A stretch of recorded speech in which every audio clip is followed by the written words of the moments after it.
Welcome back to HashrateUp. Today is all about Bitdeer.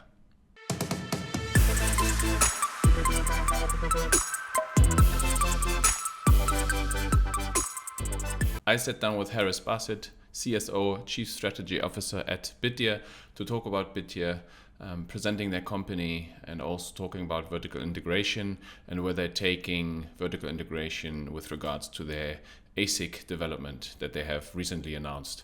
They announced a target of 5 joules per terahash. I wanted to know more. HashrateUp starts now. Enjoy. All right, folks. Like I said in the brief introduction, I'm here today with Harris, CSO of Bitdeer, Chief Strategy Officer.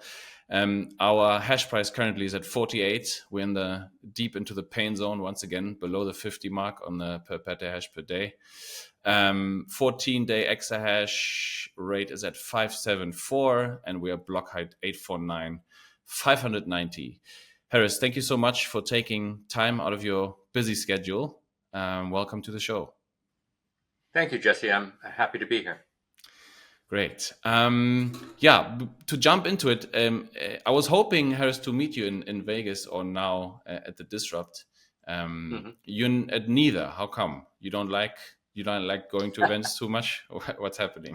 I've traveled a lot in the first part of this year, and so I gave myself a little bit of a travel break in June. And so I traveled a little less in June, and then July is probably going to pick up again. So just wanted to spend more time at home, and nothing other than that. Yeah, get some actual work done, right? Not just jump around at events and eat fancy food. July is Nashville, I'm presuming, or where are you going? Yeah, definitely will be in Nashville in July. There are a few other locations. I have to check my calendar, but Nashville is the main one towards the end of July. Cool. I'm unfortunately not coming, but I'm sure our paths will cross somewhere at some stage. Sure, absolutely. Harris, do you mind giving folks a brief introduction to yourself, how you stumbled across Bitcoin? Keep it very brief. I'm sure you've done this many times before. And same goes for Bitdeer. Where does a company come from? What do you guys focus on? Okay, let me start with myself. Harris Basit, as you said. My background is really chip design, semiconductor, device physics, things like that. I've been involved. I'm a pretty old guy now. I've been involved in this for a long time.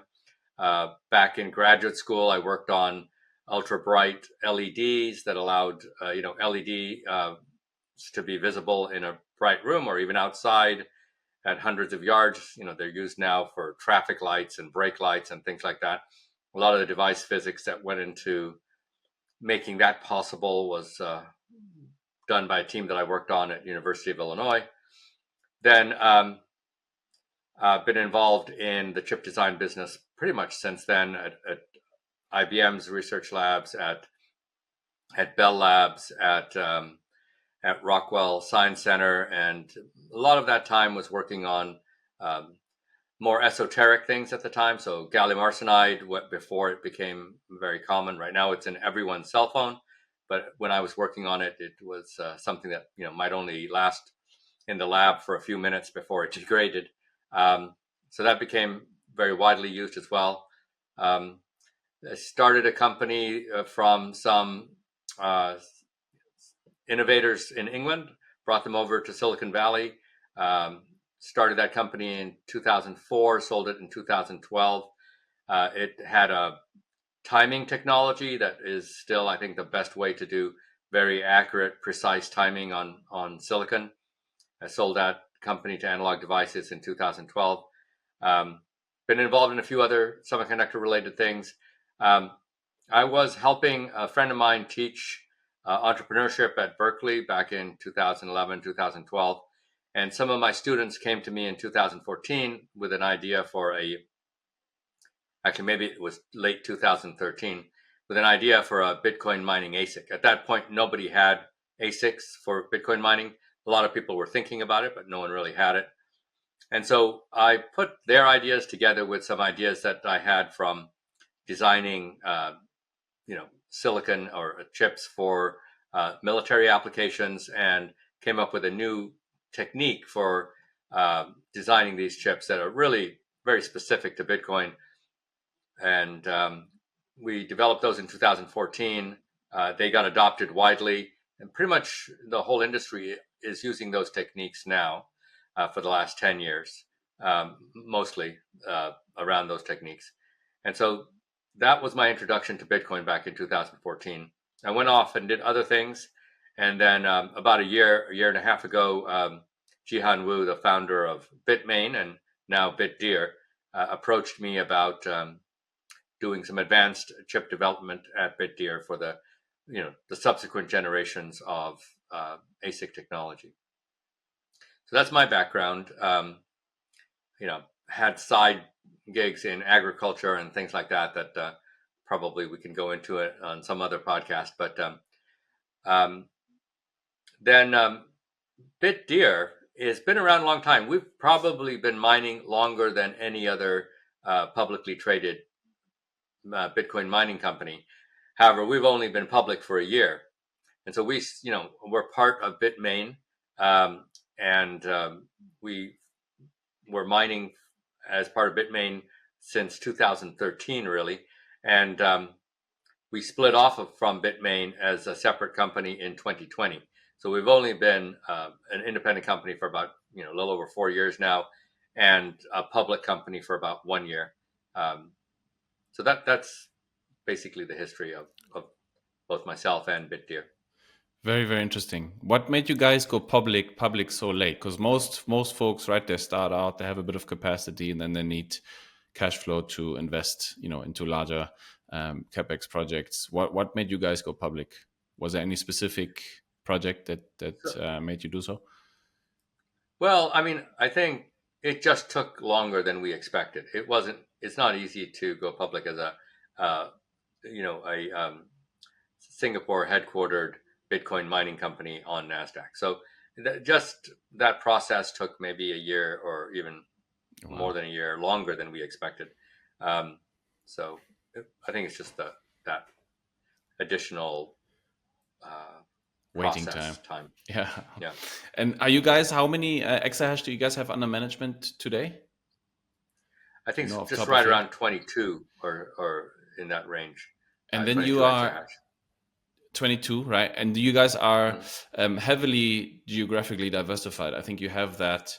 Maybe only Marathon sort of can keep up with that, because I know you've got at least 3 continents covered, right? Because you're always also mining with Bhutan.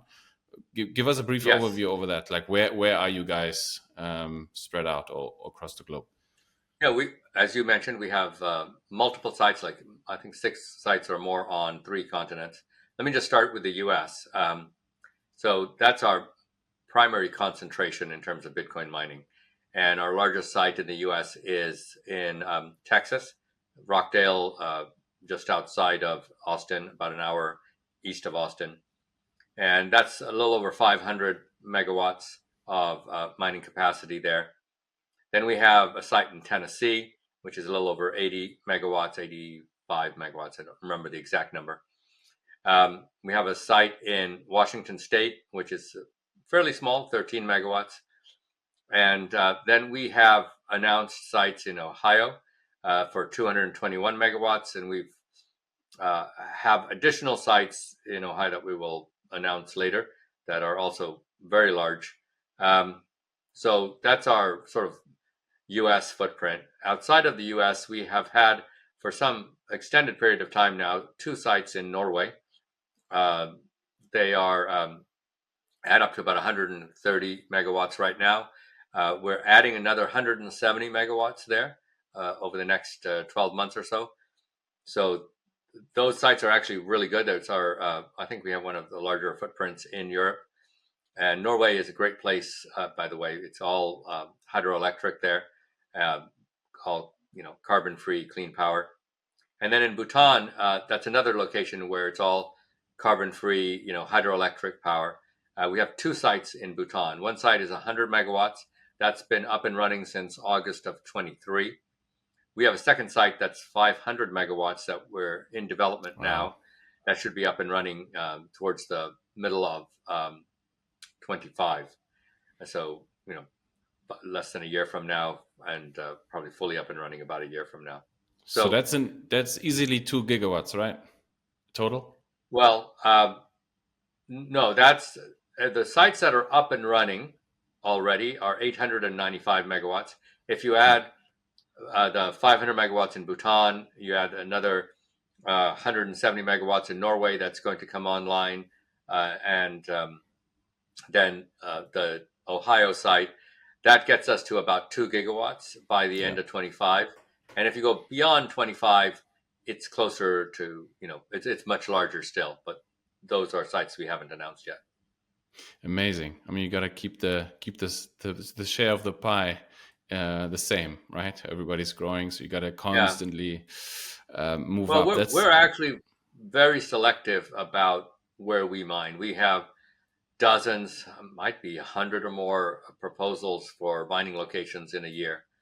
And we are very selective. We want a place that's politically very stable, economically very stable, because we're going to invest hundreds of millions of dollars in those sites, and we really just don't want them to be at risk from political or economic instability. So that's first thing.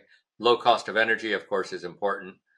Long-term contracts for low-cost energy. So, we are actually quite selective about how we choose sites, and we have to be able to scale those sites now to fairly large, 100 megawatts and above. Otherwise, it's also less interesting to us. So I'm sure we're going to expand. We like geographical diversity because, in addition to each location being politically stable and economically stable, by having many locations that are geographically and jurisdictionally diverse, you protect the company even more. If something happens in Texas with regard to climate or energy, and the climate for Bitcoin mining becomes less positive there, then we still have all these other sites, and so we have an ability to decrease our risk by spreading out our mining sites. I mean, that's what it's all about, right? But I know, Harris, my audience is itching, and if I don't ask, they will be very upset with me. When it comes to Okay. Norway and expanding there, the recent news out of the government that there has to be reports about who's cryptocurrency mining, and there has to be the availability for the government to, or the municipalities to, turn off the data centers. What does that make you guys think when you think about expansion? Does it make you more careful, or do you know it's not going to be that bad because you have special relationships on the ground? How do you see that? I mean, I don't know about special relationships. We have close relationships with the local governments there, and we're working on projects that allow the waste heat to be used by the local municipalities, and so we're very close to the local governments. We're tracking that. We're not, overly worried about it. We think that governments have a responsibility to make sure that their grids are stable, and we think we add to that stability. So I think over the long term and even the medium term, we will be an integral part of that system. But I think it's every government has a responsibility to look into that and to make sure that all players in that space are reliable and adding value. Yeah, I mean, you nailed it right there. I mean, that's has kind of been my belief now for a short time, that all of these guys to become bigger, have to integrate locally, produce heat. Finland, I'm really bullish on, got the great demand response programs, cheap power, and that integration to the local district heating networks really makes things work, and sort of puts mining right in the center of the energy industry, and where you can hardly get rid of it anymore once it sort of delivers a massive benefit to local societies. Harris, let's talk about vertical integration a bit more. I want to cover this next point under that topic as well, because I kind of see it fitting in. The Bitdeer cloud hash rate. When you go to your website, people can start mining one click, commonly referred to as cloud mining. How do you guys see that side of your business, and why do you choose to do that? Because essentially, it's very similar to hash rate derivatives, right? You're effectively selling hash rate forward to your clients that pay you for it, and then they mine and take the risk of the hash price volatility. Is that a fair summary, or do you see it different? I mean, we're renting time on a machine basically. So how that machine performs is a shared risk between us. So I'm not sure I would see it exactly that way as a security or a derivative, and I don't think I'm really qualified to make those judgments. We have lawyers for that. But it provides a very valuable service to our clients that choose that, because they can start mining very quickly. They can, if they're very small and they want a fraction of a machine, they can do that. If they want to do it for a month, or if they want to do it for a year, they can rent the machine for or 3 years. They can do any of those. They can rent hundreds of machines if they want. So it's a very flexible way of getting into mining for a lot of people, for a lot of institutions as well. Um, I think it's got a lot of value there.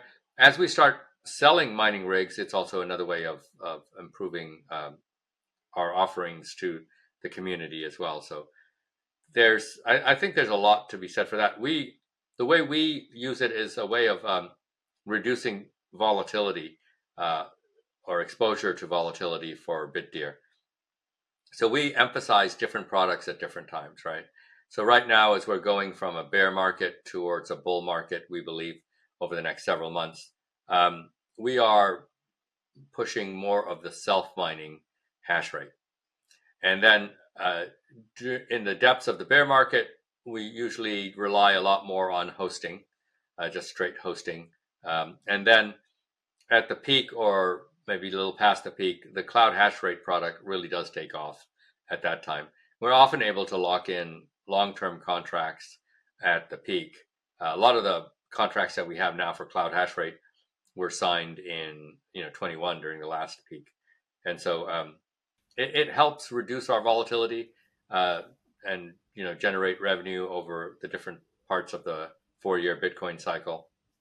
And it offers many different ways for our customers to expose themselves to mining.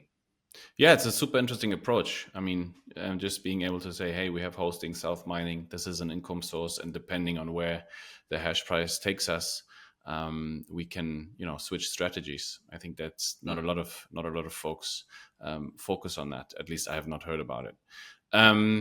Harris, brilliant. Under the same sort of umbrella of up and down hash price volatility, you could place ASIC price indices, and ASIC pricing. That is kind of another derivative of Bitcoin. When is the right time to buy ASICs, in your opinion? Well, I mean,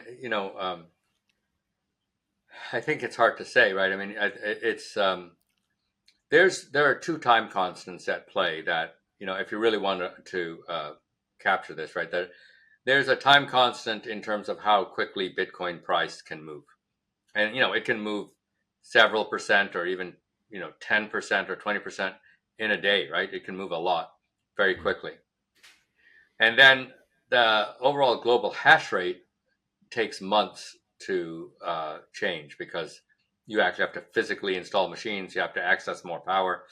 It can go down much faster than it can go up, of course, because you can just shut things off in a few minutes. But so I don't believe in timing it. I think the best time to mine is all the time. The best time to order machines is now, and then just start using them.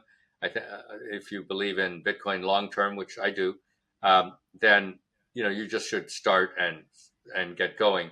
But if you're trying to time it, which again I don't really advocate, if you can capture those disruptive times when the Bitcoin price has moved up rapidly, but the hash rate hasn't caught up, and you can deploy mining rigs right then.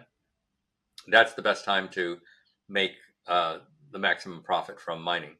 Eventually, because the Bitcoin price is up, a lot more mining rigs will come online, and that benefit will decrease. But if you can take advantage of that time, then that's the best time. Understood. The seal miner that you guys have come out with, that's the biggest topic I want to cover today. Can you elaborate on that? First question, why did you decide to produce your own ASICs? So every company sort of has a DNA to it, right? A thing that they're great at or best at. And for us, it's definitely the hardware side, making mining rigs and technology. And some of the other companies, they come from energy or power background. They were operators in the traditional power world, and they understand that. Some of the others are basically good at capital raises. They come from an investment banking background, and they're good at that. So our strength and the moat around our company really is technology. And my own background is deep into high tech and to semiconductor technology. I mentioned the 2014 architecture that a team I put together developed. And Jihan Wu, our founder, our chairman, our CEO, background is in Bitmain, where he, founded and basically grew the largest mining company or hardware company for mining in the world. And so that's really our strength. And even our chief business officer, Matt Kong, he's got a technology background. So we're playing to our strength, and which is to develop new breakthrough technology that will put a moat around our company, allow us to have a long-term high gross margin business. And that's really important, because if you think of Bitcoin mining, just a traditional Bitcoin miner, right? They are mining a commodity. Bitcoin is a commodity. All Bitcoin are identical to each other. And then they are using commodity energy, and that energy price, some are a little lower, some are a little higher. But over time, that's going to level out, because the higher priced energy folks will not be mining as much or not be in business. And then they're buying hardware that's a commodity from one of 3 or 4 vendors. So that business looks a lot like a utility over the long term. There's very little the management can add other than efficiency of operations, which is a big thing, but it's not. There's a lot of people that can do that, and just procuring scale and low cost capital. And that's not. I mean, we do all of those things well, but the thing that we are excellent at, that we're world leaders at, is developing new technology, breakthrough technology. And so once we do that, that puts a deep moat around our company that allows us to sell mining rigs. And selling mining rigs, as opposed to using mining rigs, has significant advantages. Those advantages are really, the benefit of being able to put together leading edge technology teams, because designing an ASIC for a Bitcoin mining rig is one of the hardest chip designs you can do. I mean, it's easy to get one that works. Getting one that's highly efficient is super hard. And so that is where, we expect our value add to this industry to be, and the one that's going to, generate profits for our shareholders. And a few points here, right? By making our own mining rigs, our mining operations become much more efficient, because we can now procure mining rigs at a fixed low price. Whether there's a big demand for mining rigs or not, the price of the mining rigs that we procure for ourselves will be more or less flat, because the foundry will charge us the same for the wafers, no matter what the Bitcoin is doing at the time. So we have that, where we don't have to pay excessive prices during times of high demand. And if you go back and you look at the previous boom cycle, I don't know if most, but a very large percentage of the profits went directly to the mining rig manufacturers like Bitmain, as opposed to the people who were buying the rigs to use them. And that's because they know at the time they're selling it how much profit you can expect to make, and they can just mark up accordingly. So selling mining rigs allows us to have availability for ourselves. It makes our self-mining much better. It makes our hosting much better because now we can offer more services to our hosting clients. We can offer them a site, energy, and we can say, look, by the way, you can also buy mining rigs from us directly. And so uh, it's much more vertically integrated. It's much more full service.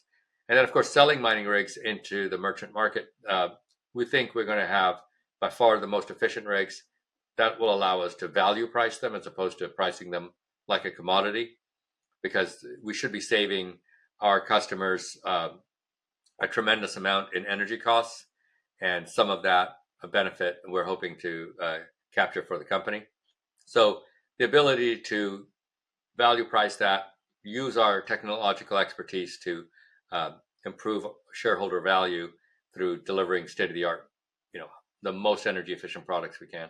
I think it's a way of distinguishing ourselves from the rest, and having, I really think we're the only technology company that's in publicly traded in the Bitcoin mining space. The rest are operators. Some of them are very good operators, but they're not really technology companies in any significant way. Yeah, it's like you said, right? You can only get so good with operations, and a lot of your operations is informed by the machines that you run. And I think as a Bitcoin miner, it's hard to get more vertically integrated than, hey, let's produce our own, right? And kind Right. of produce them for us where we know where our strengths are and how we can operate them the best, and remove that variable. You said something very interesting earlier. You said it's very hard to design good chips for Bitcoin mining. Everybody can do one, but it's hard to do a good one. Why do you Yeah. think that is? The techniques that people are using for Bitcoin mining are way beyond any of the techniques that people are using to design a chip for Apple or Nvidia or things like that. And part of that is that we can get away with more than they can, right? We can uh, get away with chips that perhaps not. Well, anyway, the nature of Bitcoin mining is such that it allows you to get away with a few more tricks. But we were working at much lower voltages than typical chips, that we have to deal with uh, just a much higher efficiency. So if you wanted to just start a company and do Bitcoin mining, you could just go to TSMC. You could use their building blocks and synthesize a chip and have it out there in weeks, literally. Tape it out. It'd take 3 months for TSMC to get you back a chip. It would guarantee to be working. It also guaranteed to have way too much power consumption. So if you just use the building blocks that TSMC gives you, you will not have a competitive chip. So you really have to go back and design your own building blocks from the transistor and wire level up, right? So most people designing a digital chip will use logical building blocks that TSMC gives them. Things like AND gates, OR gates, adders, Mhm. multipliers, things that are higher level logic functions. When you're designing a Bitcoin chip, you have to go back down to the transistor level, and every transistor, every wire, and it's a much more difficult task. It requires a lot more creativity to get that energy savings.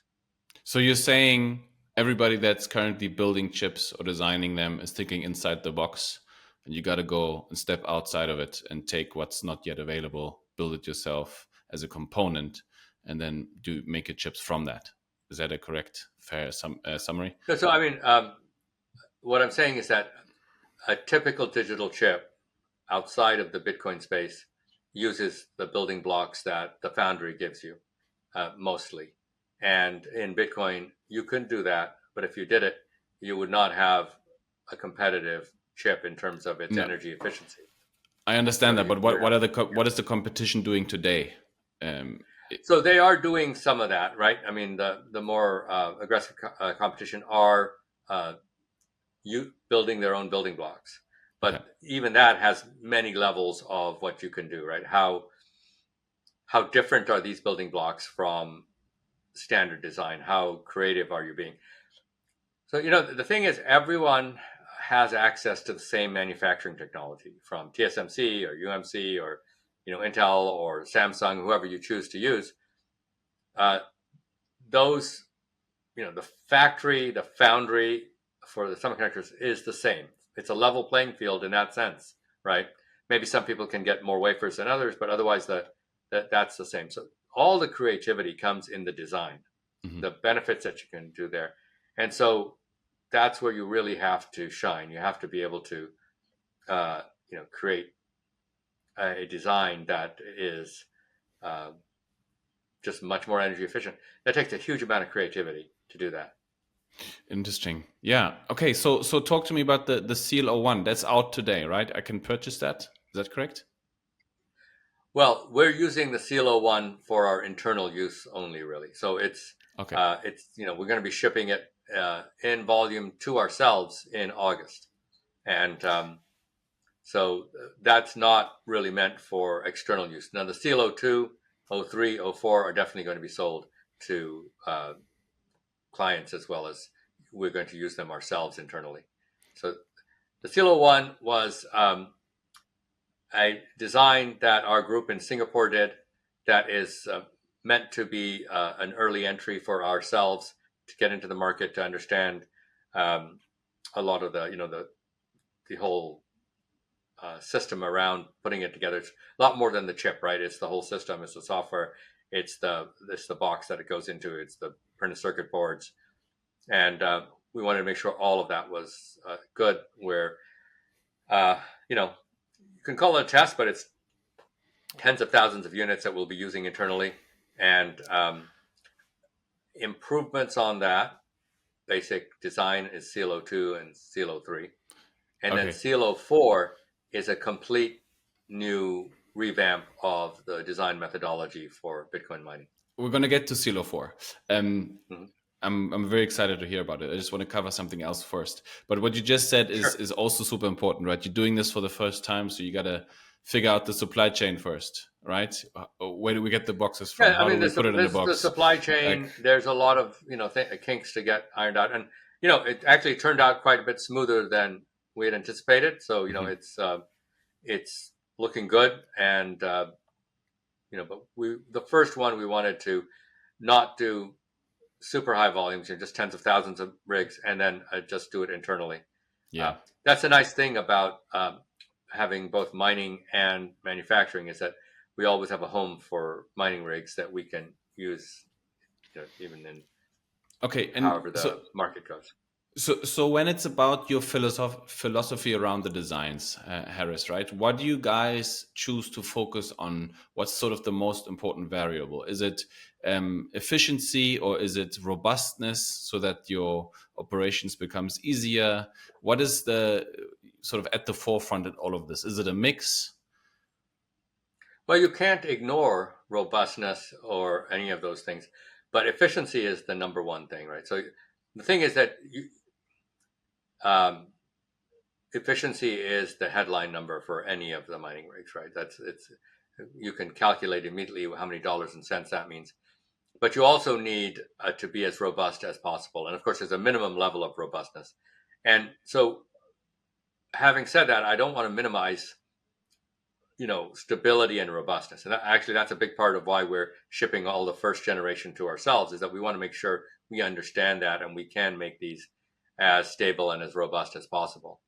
And stable and robust over a wide range of, environmental temperatures and uses. So that's important to us. As an operator, we understand why that's important, and why that also affects dollars and cents that you make in terms of your profit. And so it's probably it's a close second. So, and the other thing, of course, is cost, right? How much does this thing cost, and how um, uh, good of a value is it to your customers and to yourself? Yeah, no, I mean, there's a there's a reason why when it comes to mining in Africa, which is something that I frequently try to promote and advocate for. Um, we mostly choose one company over the other here, because we understand efficiency on rack after 2 years is a lot more important than efficiency on paper when you buy the machine, right? But you can't get that thinking out of the market, I think, anytime soon, where the lower efficiency number wins out, because it's very tough to sell the idea of, hey, what if this machine is actually not that efficient because it's off for 10% of its lifetime, right? Or it has to be Yes. repaired, or this or that, right? Yeah, very interesting. Also, But efficiency is, we report a single number, but efficiency is really very much environmentally dependent, temperature dependent, things like that. So yeah. you need to understand the actual realized efficiency of the machine and not just the headline number. Okay, but you guys are focusing on efficiency, robustness, close second, cost as well. Understood. Yeah. The Seal 04, 5 joules per terahash. First, there's the remind me, the Seal 02 and the Seal 03, where you guys because you put a graph out there out early, right, with Yeah. your So targets. Seal 02 is, I think it might have already been taped out, or well, it will tape out soon in this quarter. Well, Q3, and that's the chip. We'll have the shipping that product in volume towards the end of Q4. So production volumes in Q4 of this year for Seal 02. Seal 03, the chip itself comes out at the end of this year, but it ships in volume towards the second quarter of 25. Seal 04, the chip comes out second quarter of 25 and ships in volume at the end of 25. So, we put out the chip dates also because internally we're heavily focused on that. But from the market's point of view, it's when we're shipping in volume the actual mining rigs. And so that is Seal 02 would be Q4 of this year. Seal 03 would be Q2 of 25. And Seal 04 is Q4 of 25. And talk to me about cooling, Harris, because when you look at the miners out there, the lower efficiency machines will all be sort of hydro cooled. How do you guys think about cooling? Why is cooling so important, and why does it have such an effect on efficiency? And is a 5 joule per terahash ASIC air cooled? Yes or no? Yes. Lots of questions there. Sorry. The last one, 5 joules per terahash, can be the design is it's still more than a year off, but the design is intended to be air cooled with that efficiency. Wow. And so, let me talk about why temperature and thermal is so important for cooling. So there are multiple ways of the power being used when a chip is operating. So there's the actual switching power, as internally nodes are going from one voltage to another. Let's just say logic levels from 0 to 1 and 1 to 0, back and forth, right? Each time one of those switches happens, there's something called switching power. And that, ideally, that is most of your load. But as the temperature goes up, you have what's called leakage power. You have current flowing even when no switching is happening, and even when switching is happening. And that leakage current is exacerbated by two things. The smaller process nodes. So, if you go to 3 nanometer, you have a lot more leakage than you do at, like, say, 5 nanometer. And then it's also exacerbated by temperature. This leakage is really a quantum mechanical effect. It's saying that, hey, the barrier is high, but because it's such a thin barrier, such a narrow barrier, there's some probability that this electron can get through, even though it doesn't have enough energy to get through. And that probability of the electron getting through increases with temperature, increases exponentially with temperature. And so you increase 10 degrees Celsius, the leakage current can double, or in that range. And so as you increase the temperature, that power that's sort of dissipated all the time by the chips just leaking, leakage current, it increases. And so the efficiency goes down because that leakage is not helping you calculate any hash. Can I ask something quickly, Harris? Does that Sure. also increase the amount of invalid hashes that the chip produces when the electrons leak through the barrier? No, it doesn't. At some point, at some temperature, chips will fail and will start generating incorrect results. Typically, they will shut off before doing that. But yes, at some point, at some temperature, chips will start giving you incorrect results. But that's not what I meant. You just get more leakage current, which means you have power dissipation that's really not improving your hash rate, but it's just there because it's hot. And if you have liquid cooling, immersion cooling, hydro cooling, you can limit the maximum temperature that the chip experiences.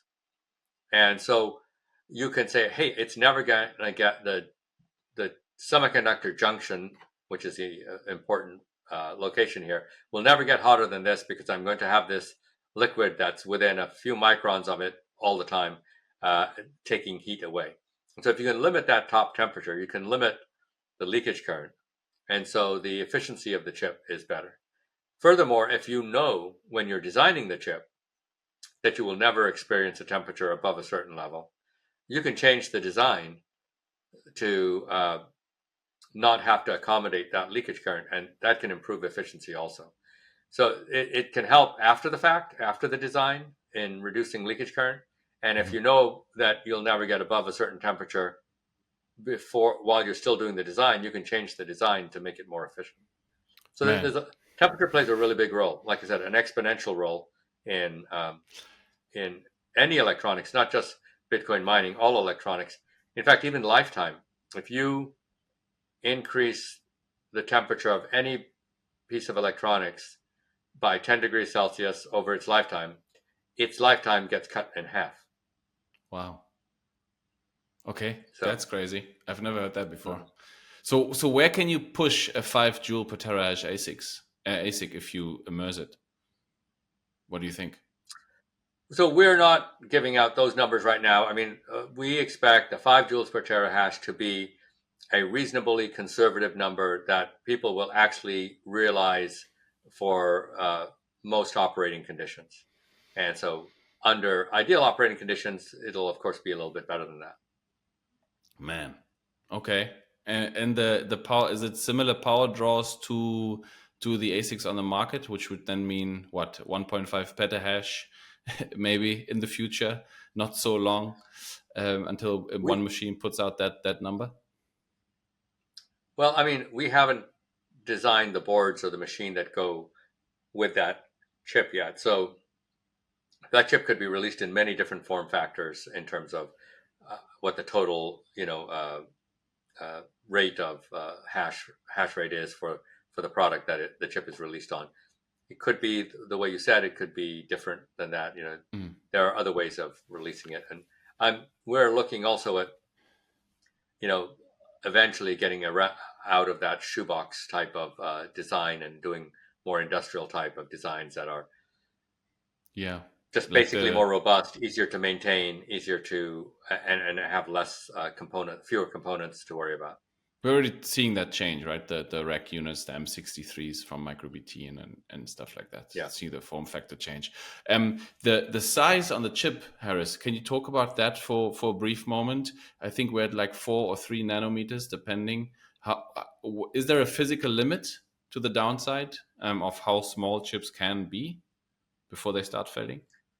So, that size that the people use, like, it's we're on a 3 nanometer process or a 4 nanometer process. If you go back a few years, that size typically represented the gate length, or the distance the electrons had to travel underneath a gate that controlled whether they could travel there or not. For a long time, that number really hasn't meant anything physical, because it's just a marketing number mostly that says, hey, look, I'm calling this 3 nanometer because the previous generation I called 4 nanometer. It might be that there's nothing on the chip that's actually 3 nanometers in size.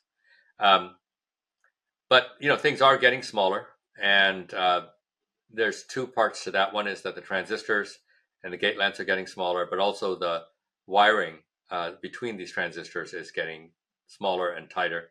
And that helps also because the shorter and smaller the wires are, the less load or parasitics they represent, and so you're able to speed up the chip or do the design more energy efficient because of that. I don't know enough to know when that limit's going to hit. It's people have been projecting the end of that for a long time, and I'm not sure what folks like ASML are working on in terms of lithography in order to get smaller sizes. I'll say one thing, that the average distance between silicon atoms in a crystal is about somewhere about 0.35 nanometers. So if you really did have a 3 nanometer gate, that would be just 10 silicon atoms wide. Now, the actual distance between silicon atoms is different, depends on which planes you're looking at, but the average distance is about a third of a nanometer. So if you have a 3 nanometer device, you have roughly 9 to 10 silicon atoms. That actually brings up one of the limitations that people don't talk about, is that when you make things very small, making them precise and the same from one to the next to the next to the next becomes much, much harder. So let's just take this. If the thing really was just 3 nanometers across, meaning 10 atoms, if you got even just one atom out of place or different, you'd have a 10% error right there, right? And so the variability from transistor to transistor becomes very large as you go to smaller processes. And that's one of the things that you have to accommodate. And that actually makes it much harder to design in these smaller technologies, because if you don't account for the fact that you have effectively a huge variability, then you'll get very low yield in your chips. And low yield means high cost. So Interesting. it's becoming increasingly difficult to work with smaller processes. You have to Yeah. be more creative. And the variability is probably as much of a problem as anything else. I mean, it increases cost as well, right? If the failure rate goes up, then it increases cost to Right. produce the chips. Yeah. Yeah, and then you wonder where the break even is, right? Before for Bitcoin mining chips, where how much sense does it make to push from a commercial perspective to push the efficiency further and further and further if it increases Well, I cost think exponentially potentially. so. I think we have to be clear that in the past and up to this date, efficiency has been largely connected to which process node and how small those transistors are, right? And that's really because the circuit design hasn't changed much in the last 10 years, since 2014. What we're proposing with the SEAL 04 is a completely new circuit design. So it's far less dependent on having that latest node of process to get that efficiency. That and so that's the thing. The creativity is, TSMC and Samsung and the others have put in billions, I'd say tens or hundreds of billions of dollars into moving that node down. But that's a level playing field for people like us who all have access to that technology. Where we add value is saying, okay, how can we put this together? How can we do the circuit design in a more creative way? And I think there's been not nearly enough attention paid to that. And I think there's a huge amount that you can do there. It's very difficult. It takes some of the smartest people in the chip space, but I think that's where the big payoffs are, not in continuing to follow, the latest processing node. It's maybe correct me if I'm wrong here, but my what it makes me think, Harris, is that you're kind of flipping the table, right? You can afford it. You've got another business line. You're saying, hey, let's rethink ASICs. Everybody's sort of following this one track and racing down that track as fast as they can, while maybe a much longer track will lead to a much better outcome around the way. Nobody's following that path, and you guys are saying, hey, let's see what's out there, and you're actually saying you can see land now, right? And everybody's Yeah, sort of it's a much fully invested it's a on much making more running difficult down path. there, yeah, running Yeah. down there as quickly as they can, while going the other route might actually also be an option. Yeah, well, we're actually following both paths. Right? We have teams in Singapore following the path of, hey, let's use the latest node, and we have a team in the U.S. that's looking at far more creative ways of design.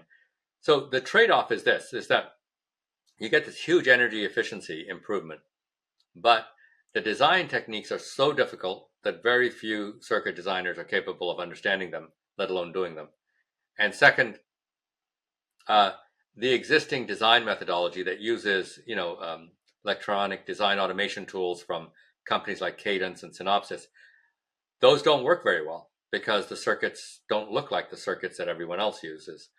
And so you have to develop a lot of the software for doing circuit design as well as the circuit design. And, it's a much, much harder path. It requires a lot more effort, a lot more skill, but the payoff is huge. And we think it's worth doing. Briefly, because we're running up on time already, time has flew past me. We've talked a lot about the chips, the boards that they go on, Harris. What are sort of the most important aspects when it comes to the boards themselves that the chips live on? Is there The anything to look boards, out for? well, Are they fairly there's two things, standard? right? One, the boards are actually very different from everyone else's boards at any other digital chip. But there's two main problems you have to deal with. One is getting the heat off of the chip. And so that's the chip package and then the board, right? And I think there's a lot of creativity that we can bring to bear there also, especially if we know that it's going to be liquid cooled or immersion cooled or things like that. I think that, just taking an air cooled machine and removing the fans and dunking it in immersion liquid is like a zeroth order thing there. If you know you're going to do that, I think there's a lot more that can be done in the board design. So one thing is, how do you remove the heat? That's a big thing, and that's a problem. The second thing is, how do you deliver power to the chips? Because the power has to be delivered at very low voltage. The chips are only operating at 2 or 3/10 of a volt, which means that the current that's going into them is huge. You could have 40 amps going into a single chip, and that requires very, very low resistance pathway for the current. And otherwise, you'll end up burning up a lot of power just in the resistances of those power and ground connections. So those are the two main issues with Bitcoin. And the other way is Bitcoin boards are very easy. There's no high-speed signals. There's very few signals to begin with. And so all those things that are problematic for other electronics designers are sort of not a problem at all. But power and removing heat, those are the two main things. Man, I could sit here and talk to you for hours, Harris. I think this has been really, really insightful. Last but not least, before you tell people where they can find you and Bitdeer if they have no doubt more questions, what do you think? Does Bitcoin consume enough energy or no? Enough energy? Well, I think that's a very subjective question, and it depends on what you think about Bitcoin. I think that my job is to make hash rate consume less energy. And so that's my goal, and to be more efficient. So, and I think, we're going to go a long ways over the next few months and years in doing that. But I think it's valuable to society for the energy that is consumed. So I'll let other people decide what's too much energy or too little. Perfect. Thank you. Where can people find you? Where can they find Bitdeer? Harris, where do you want them to go? Bitdeer is bitdeer.com. And I'm not really a creature of social media. So, I've got a LinkedIn page. You could try that. And that's probably the best way of trying to reach me if you don't, or just reach out to IR, investor relations, ir.bitdeer.com. And it's a contact link there. You can reach me that way. Perfect. Guys, no doubt everybody that listened to this, what felt like 15 minutes, but actually was close to an hour, learned something new. If you did, you know what to do. Thank you, Harris, so much for your time. This was really, really insightful. Thank you, Jesse. I have to have you guys back once the announcement come out for the CLO 2 and the CLO 3. Maybe we can delve deeper into the boards that time. Was a blast. Thank you so much. Folks, please have a look at the show notes. Again, if you learned something new, you know what to do. Next up, I believe, is Foreman next Sunday. Catch Harris in Nashville if you're going in July. That might also be an option to have a quick sidebar and ask him some detailed questions about chip design. I'm sure he will happily answer those. Yeah, I think See you I'm next Sunday. speaking at Nashville also. Oh, you're So speaking. Cool. Yeah, great. yeah, Brilliant. great. Are you gonna talk about this? Yeah, it's going to be about energy and ASICs. So yeah, similar topic. All right, I'll have to But tune yeah, into the live stream. Make sure you're there. If you're there, shake hands, say hi, and yeah, I'll see you next Sunday. Bye bye.